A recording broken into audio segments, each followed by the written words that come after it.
இங்க ஸ்டீஃபனுங்கிறவன் 9 பெண்களை ஆடிஷன் சொல்லி வர வச்சு கொடூரமா கொலை பண்ணிருப்பான். சோ போலீஸ் எப்படியோ இவனோட வீட்டை கண்டுபிடிச்சு வந்து பார்த்தா இவன் போலீஸ் ஸ்டேஷன்லயே போய் சரண்டர் ஆகிடுறான். ஸ்டேஷன்ல இருக்கிற கான்ஸ்டபிள் யாரை எங்க எப்படி கொலை பண்ணன்னு கேட்கும்போது நான் தான் அந்த 9 பெண்களை கொலை பண்ணேன், நீங்க தேடிட்டு இருக்கிற ஆள் நான் தான் சொல்றான். போலீஸே ஷாக் ஆகிடுறாங்க.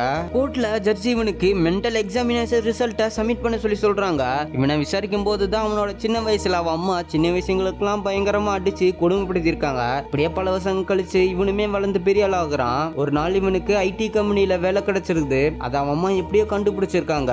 நீ எல்லாம் வேலைக்கு போக கூடாது, எனக்கு நீ அடிமையா தான் இருக்கணும், நீ எல்லாம் வேலைக்கு போனா நீ எனக்கே ஆர்டர் போடுவேன்னு சொல்றாங்க.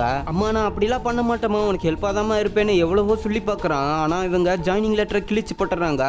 இவனுமே அந்த இடத்துல ட்ரிகர் ஆகி அவனோட கொலையா அவனோட அம்மாவை கொலை பண்றான். ரொம்ப வருஷங்களா அவன் அம்மாவுக்கு அடிமையா இருந்த அவனோட அப்பா அதை பார்த்து ரொம்பவே சந்தோஷப்படுறாரு. நான் உன்னை பெத்ததுல ரொம்பவே சந்தோஷப்படுறேன்டா மகனே, உனக்காக நான் ஜெயிலுக்கு போறேன்னு சொல்றாரு. அப்பதான் அவனோட 2வது கொலையா அவனோட அப்பாவே கொலை பண்ணியிருக்கான்னு தெரிய வருது.